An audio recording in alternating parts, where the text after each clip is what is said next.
मोदी जी के व्यवहार को ठीक से स्टडी कर लो, ईआई का सारा कंसेप्ट समझ में आ जाएगा। उनकी ड्रेसिंग सेंस से लेकर उनके स्पीच में क्या कहते हैं, कैसे कहते हैं, उन सब पे गौर कीजिए। मतलब मोदी जी इमोशनल इंटेलिजेंस के पॉलिटिक्स में प्रयोग के जीते जागते सैंपल हैं, सबसे बड़े सैंपल हैं। ठीक है, जैसे एक बार बराक ओबामा भारत में आए और गुजरात गए, वहां भाषण शुरू किया, बोले केम छो, केम से खेम छो, ऐसे बोले खेम छो। तो जो गुजराती लोग वहां पर बैठे थे उन्होंने क्या किया हुआ उसके बाद, खूब हल्ला मचा दिया, एकदम गिरने को हो गया खुशी के मारे। ये होती है नेतागिरी। दो शब्द आपने बोले, उन दो शब्दों से वो सारी दीवार ढह गई जो दो अजनबियों के बीच में थी, जिसको आइस ब्रेकिंग कहते हैं सेमिनार की दुनिया में। अब ये डोनाल्ड ट्रंप जो आया था डोनाल्ड ट्रंप, उसके बाद नमस्ते, जब ये हाउडी मोदी हुआ उसमें ऐसी बातें बोल रहा था। तो नरेंद्र मोदी उस प्रोग्राम में हाउडी मोदी में उन्होंने भारत की 10-15 भाषाओं में एक एक वाक्य बोला, क्योंकि उनको पता है कि अमेरिका में जो उनके ऑडियंस है वो केवल गुजरात वाले तो है नहीं, न केवल हिंदी प्रदेश के हैं, बहुत सारे उसमें तमिलियंस हैं, तेलुगु वाले हैं, कन्नड़ वाले हैं, उन सब भाषाओं का इस्तेमाल किया। ये होता है कनेक्ट करना सबके साथ, सबको लगे कि हमारा ही आदमी है। फिर कपड़े देखिए, नेता लोग जाते हैं जैसे ट्राइबल एरिया में जाएंगे तो ट्राइबल कैप पहन लेते हैं। मोदी जी एक छोड़ के सारी टोपियां पहनते हैं देश में। सारी टोपियां उनको पसंद है, एक ही टोपी पसंद नहीं है, बाकी हर टोपी पसंद है। क्यों पहनते हैं? क्योंकि जिस इलाके में वहां की वेशभूषा पहनी तो वहां के लोगों को लगा हमारा ही व्यक्ति है। वहां की भाषा, फिर वो हर जगह जाके बोलते हैं कि मित्रों मैं तो यही पैदा होना चाहता था। इस बार कितना गहरा लिंक है, ये बात है। बस ये सब क्या है? इमोशनल इंटेलिजेंस है। नेताओं में ये बड़ा अच्छा लक्षण है।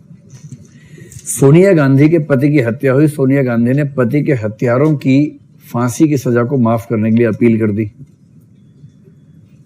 इससे जो मैसेज जाता है जनता में वो जाता है कि अरे यार मानना पड़ेगा। ये है इमोशनल इंटेलिजेंस। बीजू पटनायक, नवीन पटनायक के पापा थे, एक भाषण में कह रहे थे कि भ्रष्टाचार के खिलाफ भाषण दे रहे थे, खुल के बोल रहे थे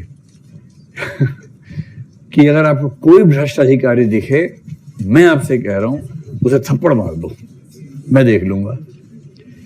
ऑडियंस में से कहा कि उन्हीं को मार दिया। लेकिन उस आदमी की क्षमता देखिए।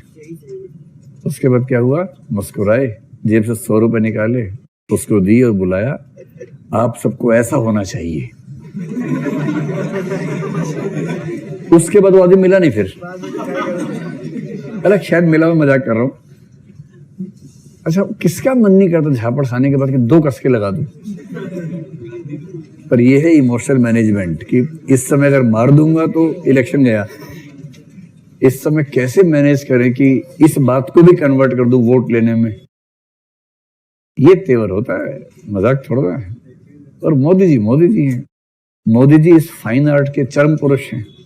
बाकी तो बच्चे हैं सब लोग, तो वो तो चरम पुरुष है मोदी जी इस चीज में। मतलब इमोशनल इंटेलिजेंस के मामले में महात्मा गांधी के बाद मुझे लगता है नरेंद्र मोदी ही हैं जिन्होंने समझा है कि मासेस को कैसे अपनी गिरफ्त में ले सकते हैं। मैं उनकी पॉलिटिक्स की तारीफ भी नहीं कर रहा हूँ, बुराई भी नहीं कर रहा हूँ, मैं सिर्फ ये तारीफ कर रहा हूँ कि इमोशनल इंटेलिजेंस का इस्तेमाल कैसे पॉलिटिक्स में होता है। ये देखना हो तो महात्मा गांधी के बाद नंबर 2 पे यही दिखेंगे।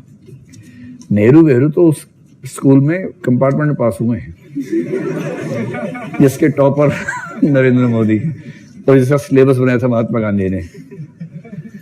उनको अच्छे से पता था कि अखबार बहुत कम छपते हैं, छपते भी तो पढ़ेगा कौन? साक्षर नहीं है लोग, अखबार पढ़ नहीं पाते हैं, टीवी है नहीं, रेडियो नहीं के बराबर है, ना इंटरनेट है, कुछ नहीं है। देश को इकट्ठा करना है, कैसे करेंगे? दांडी यात्रा, पैदल चलेंगे 18-20 दिनों तक ताकि खबर फैलने का टाइम मिले पूरा।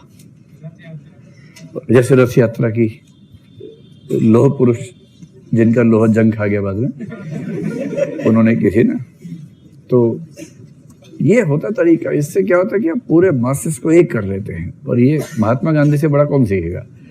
देश गरीब है, देश को ये एहसास करवाने की मैं तुम में से एक हूं, उन्होंने अपने शरीर पर ऊपरी हिस्से में कपड़े पहनना बंद कर दिया कि जब देश में लोग गरीब है तो मैं कैसे पहनूं। अब ये जो इमोशनल मैनेजमेंट है, ये कौन क्या खा के कोई करेगा। जो अपने कोट पे लिखवाता और नाम अपना लगातार, वो कैसे करेगा। ये मतलब व्यक्तिगत आलोचना ही नहीं, मैं हंसी मजाक के माध्यम से बताना चाह रहा हूं कि अलग अलग लोग कैसे पॉलिटिक्स में इमोशनल इंटेलिजेंस का इस्तेमाल करते हैं। आप केजरीवाल को देखिए, उसको पता है कि उसका वोट बैंक गरीब आदमी है। ऐसा नहीं है कि दिल्ली का मुख्यमंत्री ठीक कपड़े नहीं पहन सकता है, दिल्ली का सीएम इतना गरीब नहीं होता है। दिल्ली का बजट आज से 5 साल पहले 50,000 करोड़ का था, अब मेरे ख्याल से 80-90 हजार करोड़ के बीच में है एक साल का बजट। कितना? 87 है। 48,000 करोड़ के बजट को बढ़ा के 87,000 करोड़ पे लेके आए हैं। इसमें इस पार्टी की मतलब सफलता भी है, ये इन्होंने कैसे मैनेज किया वो एक अलग मैकेनिज्म है। लेकिन 87,000 करोड़ के एनुअल बजट वाला मुख्यमंत्री ठीक से कपड़े ना खरीद पाए, ऐसा तो हो नहीं सकता है। आप देखेंगे कि पैंट बहुत ढीली पहनते हैं, अच्छी नहीं पहनते हैं, और कमीज कई बार एक साइड की बाहर निकली होती है। इसको कहते हैं केयरफुल केयरलेसनेस, बहुत सावधानी से ओढ़ी गई लापरवाही, ताकि जनता को लगे ये तो हमारे जैसा ही है। इसको तो ये भी नहीं पता कि कैसे अच्छे कपड़े पहनते हैं, तो हमारे जैसा है तो। और इसको अगर आप सोच रहे हैं कि बाई चांस हो जाता है, अरे इसके पीछे कितने दिमाग लगे होते हैं। उसके पीछे केजरीवाल की बाई तरफ से बाहर निकाल लो, हाँ पैंट थोड़ी फटी, अरे यार प्रेस की हुई है, मुचड़ उसको, अच्छा से मुचड़ दिया, पहनो उसको, हाँ अब ठीक लग रहा है। एक पोस्टर वाली फोटो खींची, हाँ ऐसे ही जाना है। तो ये होती है इमोशनल इंटेलिजेंस, समझिए। हाँ, खाली बुके लेके जाना नहीं होता है, और भी बहुत कुछ होता है।